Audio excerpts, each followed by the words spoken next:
Our research program concerns teen moms and the risk factors that lead to early motherhood for teenagers, and the ways that we can promote resilience and support the positive development of these girls in spite of this particular risk factor.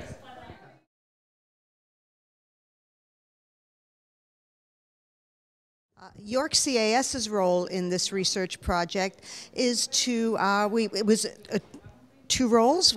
We did provide some data so that some epidemiological work could be done to see what our client population was like when they were teen moms and having babies.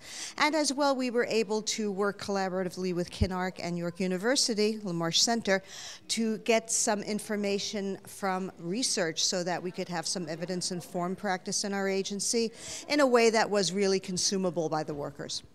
I think for Kinark, the partnership emerged really gratefully to the knowledge mobilization folks who started with the KM and the AM sessions, and we were able to come together as partners on a particular topic of interest that could benefit all of the partners and the community agencies. And for us at Kinark, it really supports what we're doing in terms of our clinical transformation to evidence-based practice, and provides work now for clinicians that they can use in the direct practice, and also direction of where we can go in the future in terms of expanding the partnership.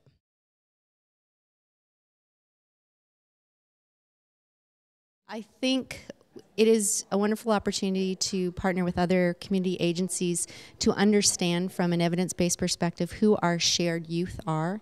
It's also great to be able to connect with universities and do research that has true impact on the ground, and then how do we then take this information and roll it directly into the lives of our clients in terms of treatment planning and outcomes.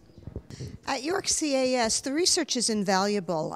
What do our workers rely on typically when they are working with families? They rely on their education, whatever internal training we may offer. They will rely on clinical supervision, team meetings. They will rely on practice wisdom. They'll talk with their colleagues. This is one way that we can actually get evidence-informed or evidence-based information into the system so that the workers can rely on all the research we know that's out there, but typically they would not have access to in a usable way.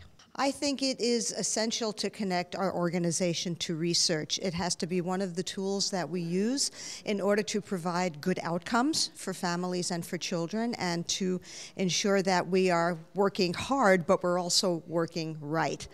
This becomes even more meaningful when one realizes that if you have a government funder, such as we do, that there is an expectation that outcomes will be met.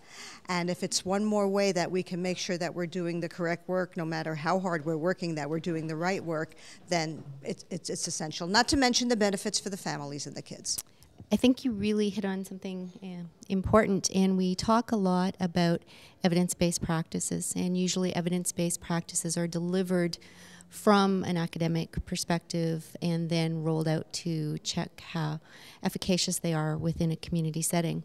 I think what's really important is to really consider evidence-informed practice. And I think that's what this opportunity gives us, to not only look at what the evidence base is, but then also to provide practice-based evidence. So we are truly engaging in evidence-informed practice that not only supports what we're doing as service providers, but also feeds back to enrich the research process, and ultimately, as Bonita said so appropriately, ultimately in the best service of our clients.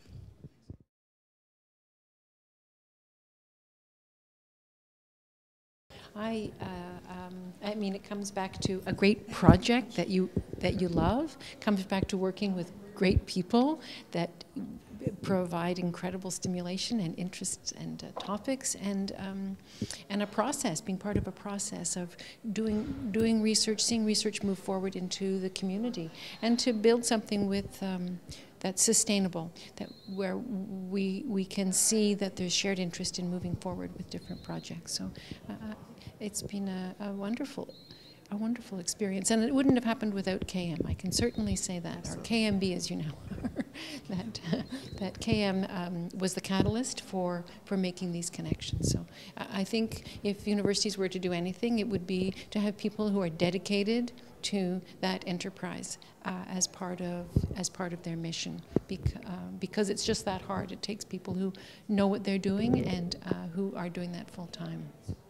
I think one of the other important pieces is we're learning to do clinical practice and engage in evidence-based practices. We assume that once we learn the practice, we've learned it, and there continues to be the need for ongoing fidelity and clinical supervision and peer support. And I think what's really nice about what CAM has done is you've modeled that. So we engaged in the first phase of this process, and then CAM followed up with us and said, hey, there's this other opportunity. We know of another partner. There's a way to connect and facilitate your work by helping us develop infrastructure to do that. And so I really look forward to how that technology is going to help not only move this project and the partnership forward, but how do we then use that even further to connect with other community partners who are interested in participating as well. I think another benefit that comes out is that aside from all that we have learned about teen moms and what we've learned about how we can share information, I think we've also learned about how to collaborate. So we become different and better collaborators, and then of course we take that back to our organizations and we become collaboration supporters, collaboration champions, and I think what you can develop is a developing process where this can happen more and more, and I think this is the best way to provide services, in my opinion. And of course, the KMB is the brokering organization. There's someone there who can guide you through the process and provide you with some of the technology so that you can share information. In the group we were in this morning, the two presenters were talking about taking a couple of years to find each other before KMB came into existence, so you can see the difference.